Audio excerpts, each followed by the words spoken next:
Howdy YouTube. Welcome to Boomshine TV for the week. Today we're going to be talking about Glocks. I know there's a lot of different videos out there about detail stripping Glocks and they go into great detail about the firearms and stuff, but I'm going to give it my best shot here and try to be as detailed as possible in the time that we have, and hopefully this helps you guys out. Now today we're going to be using my Gen 4 Glock 19 as our example gun. It's in a Raven concealment holster at the moment. It's also wearing a TLR-1S, and it has a Suarez tactical magwell on it right here. Other than that, it is a pretty much bone stock Glock 19. I've done the 25-cent trigger job, and it was wearing an extended Glock OEM slide stop lever. So other than that, it's completely stock. So we'll go ahead and take the TLR-1 off, and we'll go into detail about what we're doing here. The gun is clear and safe, no magazine, and we are empty. A safe direction is this way, so go ahead and depress that, and we will take the gun apart. Now, you guys know how to field strip a Glock, I'm sure. If you don't know how to field strip your Glock, I don't think that this is the video for you. This is going to be very technical and very detailed. So if you're interested and you want to learn a little bit, then please stick around. Other than that, if you need to familiarize yourself with the process of taking a Glock apart or field stripping a Glock, there are other videos on YouTube that would be better suited to that. I'm not going to explain every little thing until we get into the nuts and bolts of the frame disassembly and the slide disassembly, okay? So, take our slide off. Now, you might have noticed I'm going to set this aside real quick. What you're going to need for this is a Glock armorer's tool or a suitable sized punch. Now, I don't have my Glock armorer's tool here today because, once again, I've come unprepared. But I do have this cotter pin that I have used as a backup armorer's tool for a couple of years now, and it works great. It's almost the exact same diameter as the Glock armorer's tool, just doesn't have that nice, comfortable plastic handle. But it works exactly the same and will function just fine, okay? So you need an armorer's tool or a suitable sized punch or whatever makeshift tool you have. And you may have noticed the big piece of plastic sitting in front of me. This is my disassembly bag. This is a gigantic commercial shipping bag that is very, very large. It's about 2 feet by 2 feet, maybe a little longer. It's square, but this allows me to get both of my hands inside here and take stuff apart and drive. You know, I still have room to swing a hammer if I need to, not for Glocks. You never use a hammer on a Glock, but I use this for mostly different types of guns, either ones that I'm not familiar with or ones that I know like to eject springs and parts and stuff across the room. AR-15 lowers, things like that. They like to launch springs occasionally. A couple of different shotguns that I have, same thing. I'm not going to be using the bag for anything today, but if you can get yourself some of these, they really make life easier because you still have plenty of room to work, but you're not at risk of launching parts and springs all over your work area and inevitably losing them. We've all been there. It sucks. There's nothing worse than losing a key component to a firearm and not being able to put it back together without jumping on, Google and ordering it. That sucks. So if you can, I think I got these bags from Uline a couple of years ago. I use them for shipping mostly, but they're great for taking apart guns. I'm going to be working on top of the bag today because I want you guys to be able to see clearly what I'm doing. And with a Glock, there's really not a whole lot of risk of anything getting ejected. So that's where we're at with that. Now, this process is pretty much going to be the same for any Glock from Gen 1 all the way up to Gen 4, okay? The only difference between the Gen 1 and Gen 2, I guess they call them Gen 2.5, up through about there, is 2-pin frames versus 3-pin frames. Now, basically, all Glocks, Gen 1 and most of the Gen 2s, had 2 frames. You'll notice that this gun has 3 pins, okay? You have your trigger mechanism housing pin, your locking block pin, and your trigger pin. The locking block pin was added for the Gen 3 and up guns. The reason they added the third pin for the locking block is because on the higher powered caliber Glocks, the 40s, the 45s, 10 mils, things like that, they were noticing in some of the Gen 2s that they were getting a lot of premature lifting of the locking block under heavy recoil from those higher power rounds. They were actually it was just beating the crap out of the locking block and actually causing it to lift and pivot backwards because the only thing holding it in was the trigger pin. So they added this third pin across the entire line, all calibers, for a couple different reasons. One, it secures a locking block and distributes the wear between the 2 pins a lot more effectively, and it holds the locking block into position a lot better. And on top of that, the reason they added it wasn't really necessary for the 9mm guns, but they didn't want to redo all their tooling and have two separate molds and two separate setups for different frames, going from 9mm to 40 and so on. So they just added the third pin across the entire product line. Not necessary for a 9mm gun, but they added it for those reasons. So that's the reason that you have 2-pin versus 3-pin guns. The trigger pin and the trigger mechanism housing pin do the exact same thing no matter what generation you have. The only difference is you got that third pin for Gen 3s and Gen 4s, okay? So that's what that's about. Now, anyway, we're going to go ahead and start with the frame. Again, you only have 3 pins you need to worry about. You should never, ever, ever need to force any of these pins out, okay? If you're hammering pins out of the Glock frame, you're doing it wrong. Please do not do that, and I will explain in detail as we go along why that is, okay? So, first thing we do is drive out our trigger mechanism housing pin, which is the rear pin that holds in either your back straps and or your trigger mechanism housing, which we'll go into detail more on here in a second. So we just push that out, no pressure, it just falls right out. Set that pin aside over here. Next thing we want to do is take out our locking block pin, which is your top pin right here. Again, very little pressure, just should pop right out.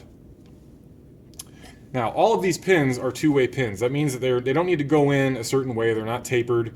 The only pin that actually has any grooves or anything special in it is your trigger pin right here. But again, there's grooves on either side of the pin, so it doesn't matter which way it goes back in once you take it out, all right? Now, this is the pin right here, the trigger pin, that hems a lot of people up. They get it stuck, they start trying to hammer on it, and they inevitably screw up stuff. Now, the reason that this pin gets stuck sometimes is because it also holds in your slide stop lever, all right? If you're having trouble getting it out, turn the frame toward you, grab the slide stop lever, and wiggle it up and down. You actually want to physically try to slide it back and forth to get that pin to loosen up, and I'll explain why in a second, but there's a groove in the pin that actually holds the slide stop lever in there, okay? So, we try to push it out. Doesn't want to go, so we wiggle, wiggle, wiggle, and there it goes. Slides right out, okay? There it is. I didn't have to use that much force. It didn't want to go at first. You just wiggle that thing back and forth until you get it clear of that notch.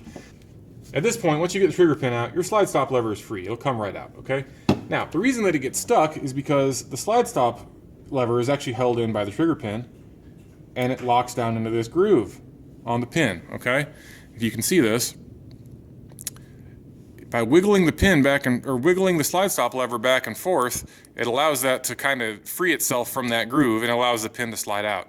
If you go hammering on this pin without it being free from the slide stop lever, you will damage the heck out of your slide stop lever and probably gouge the pin as well. So don't do that. Force is not needed, just some firm pressure and a little bit of wiggling, okay? So we'll set those two things aside. Now, at this point, all of your pins have been driven out of the frame. It's completely free and clear to be taken apart further. Next thing to slip out is the locking block, and that just lifts right out. Okay, here's your locking block. Put that aside. And now, last but not least, we just reach underneath our ejector right here, and the entire trigger with trigger bar assembly and your trigger mechanism housing will lift right out. Okay? There you go. Comes out as one piece. Now, at this point, the frame is pretty much detail stripped. The only two things that are left are your slide lock lever, which is your takedown lever. It's called the slide lock lever because it locks the slide onto the frame. To take that out, there's a little leaf spring right here underneath.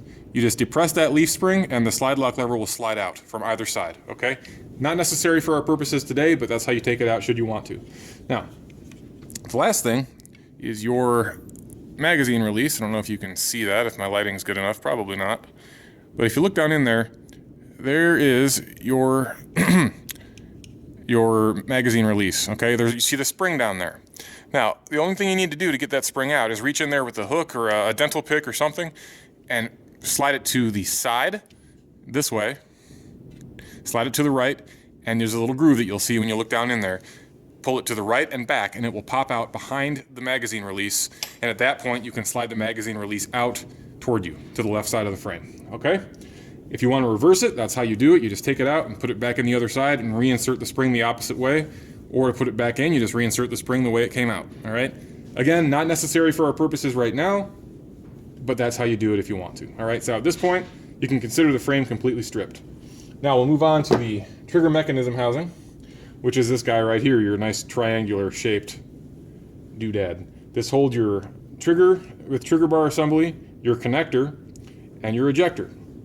Now, to separate the trigger bar from the trigger mechanism housing, you just rock it toward you like this, and make sure the far side of the cruciform comes out from its safety notch on the trigger mechanism housing. Once it's free from that, you just lift and pivot, and then you can separate the spring. You see the springs are open at each end, but on the Glock factory springs, it's a very tight fit because they don't want it slipping off there accidentally. So you just kind of work it until it comes off, and that frees up your trigger with trigger bar, and that's as far as you can disassemble this without breaking it. Okay, you can take the trigger pad off of here, but the pin that holds that on is actually secured and then molded. There's plastic molded underneath there, so in order to get that off, like if you were going to install an apex trigger, you actually need to drive that pin out and drive it through the plastic on the far side, and you will break it. So not necessary to take it apart any further than this unless you're doing something with an aftermarket trigger. This, for all intents and purposes, is done. Now, as for the rest of the trigger mechanism housing, you'll see again, the bottom of the spring here is open-ended, so we just slide that down and pull it off, like so. Set our spring aside, and the only thing left on here, the ejector is molded in there. You can't replace that or take it off, okay? So the only thing left to do is take out our connector, and if you'll notice on the back side of the slot where the connector installs, there is a round hole going all the way through the middle of that. That's designed for the armorer's tool or a suitable punch like what we have here. In order to get the connector out, we just insert our punch in that hole and press. And out it comes. It's very, very tight. So just keep that in mind, but then your connector comes out and you're good to go. Now everything is pretty much taken apart as far as you can get it. Okay, so that's your frame. Now I'm gonna go over the slide real quick. Now, a Glock slide is probably one of the easiest things to detail strip. Springfield XDs, Smith & Wesson M&Ps, they're all far more complicated than this. I really love the M&P, but I hate the fact that I have to take off the rear sight just to get my my striker safety out. That bugs the crap out of me. So Glocks, it's super easy. We just take our recoil spring assembly out, our barrel out. Now, first thing you do is pull your striker back a little bit, and that will expose the striker sleeve right here. In order to take the tension off of this cover plate for the slide, just take your armorer's tool or punch, reach in there, and press down on that little lip, okay? By doing that, you're sliding the entire striker sleeve forward, and it takes tension off of the back here. So we just put our slide face down, push down on that sleeve, and then slide the cover plate off to the bottom, okay? Keep your thumb over this because, again, your extractor depressor plunger assembly and your striker assembly is under spring tension in here. I've never seen it actually launch out of the slide. I'm sure it's possible, I guess, but just as a safety precaution, keep your thumb over it and take off the cover plate. You'll feel the striker assembly come up and hit your thumb, but now these are ready to be removed, okay? We just reach up underneath the striker lug and lift, and the whole thing comes right out. You can just grab it by the sleeve and the whole thing comes out, okay? We'll set this down here. And same thing with the extractor depressor plunger assembly. That comes out right here. And you slide it out, like so. There is nothing more that you should do with this for now. There's no reason to take the spring off. There's no reason to take the little guide off the back. Just leave that alone and put it aside. The only two things left, other than the sights, which we're not going to be removing today, is your striker block, which is your striker safety, and your extractor. This is the easiest part, and this is why I love the Glock design. In order to get your extractor out, turn your slide over face down and push on that plunger. It comes right out. That will allow the extractor to fall free, and you can reach in there and grab the plunger and pull that out as well. Or you can just turn it over and it'll pop out in your hand. Just like so. Now, again, with the exception of the sights, the slide is completely stripped and ready to be cleaned or whatever you're going to be doing with it. Now you'll notice on this comes with the spring installed in it, okay? From the factory, the spring is locked in there pretty tight. There's a little lip in the bottom there that captures that spring. Once you take that out, most of the time it's almost impossible to get it back in the same way. It will never be as tight again. So I leave that in there. I don't mess with it unless I have to replace this spring or the entire assembly for some reason, which is very rare. So that's that. Now all of this put aside, and I'll show you how to take your striker assembly apart real quick. Super easy. We turn it over so the striker is facing up. We press down on the spring, and that will allow us to get our spring cups out. One just fell away by itself, which is fine. There are two spring cups there. And and then we just slowly release the spring tension there. The spring will lift right off. Then we just turn it over and slide our striker right out off of the sleeve. And that's it. That's an entire, if we can see this, that's an entire Glock firearm in pieces right there, okay? It doesn't get a whole lot easier than that. Now I'll go ahead and focus on the reassembly and get it put back together. Now, if you don't have an armorer's block or another suitable tool to put your striker assembly back together, Glock comes with one built in. You can just take your slide, put it face down on your table, and use that to reassemble your striker assembly. Now the reassembly is the exact opposite of what we just did, okay? Take your sleeve, you'll notice that there's an open end. If you're looking at the slot here, you'll notice there is an open end and a closed end. Right there and right there. We take it with the closed end down, and with the striker pointing down, we just drop that right in the sleeve, like so, all right? Now we turn this over and let the sleeve hang on the bottom of the striker, and then we go over to our slide. You put it in backwards and just turn the slide, or turn the striker lug to the side. The slide will perfectly capture it right there and allow you to put everything back together without worrying about holding anything. It's locked in there, okay? So now, that allows us to take our spring and put our spring back on. And we pull that all the way down until we have plenty of room here for the spring cups. All right? So we put on one spring cup on one side, and again, these are split, so you gotta do it one at a time. And then we take the other one and put it in the opposite way. And then we slowly release the tension, and the spring cups hold the spring onto the striker assembly. Now you can pull the striker assembly out and you're done. Now, it's pretty self-explanatory as to how the cups go in. Obviously, since it's held in by the spring, the smaller end goes down, okay? You can't really put them in backwards, but just for clarity's sake, that's how they go, if you can see that. Okay, now our striker assembly is back together. We can set this aside for now. Now, next thing to do is put our extractor and our safety plunger back in. So, the first thing we do with this is take our safety plunger and drop it back in. Spring side down, right into the slide, okay? Then we just take our thumb and put some downward pressure on that and hold it in the position where it's all the way flush with the bottom of the slide, okay? Next, we take our extractor. Now, you'll notice on the extractor there's a round side. I can get this to focus on me real quick, sorry. There we go. You'll notice on the extractor there's a round side and there's a claw side. The claw side goes to the front, okay? If you look down inside the slide, you'll see the round hole that's designed to mate up with the round end of the extractor. While holding your safety plunger down, you just drop your extractor down in there and then release tension on the plunger. And by releasing that tension, it holds the extractor in. That's it, okay? Easy peasy. Now, using our freshly reassembled striker assembly, we just take this with the striker end pointed down, and with the lug facing us, we just push that in, and we push that as far as it will go. Now remember, the sleeve is what was holding the cover plate on, so that's the reason we have this plastic part sticking up. That's normal, that's okay. That's what you need to push down in order to get the cover plate back on, all right? Last thing, we take our extractor depressor plunger and we put that back in. And an easy rule of thumb to remember which way this goes in is plastic to plastic, metal to metal. You'll notice there's a plastic nub on the back of the spring right here, and the other end is metal. This metal part touches the metal of the extractor. So the metal part goes in first. Metal to metal. Plastic to plastic. Plastic cover plate, plastic spring nub, okay? So, now we just put our slide down on our table. We push down with our thumb on the striker sleeve that's sticking up and start the cover plate with the rounded edges facing up, obviously. You want to match the profile of the slide, just like so. And by doing that, we get everything started. We have the back of the slide cover plate holding down the striker sleeve, and then the only thing left we need to do is push down on the extractor depressor plunger and slide the cover plate up until it snaps into place. In order to check to see if you've done it correctly, shake the slide. The Glock rattle.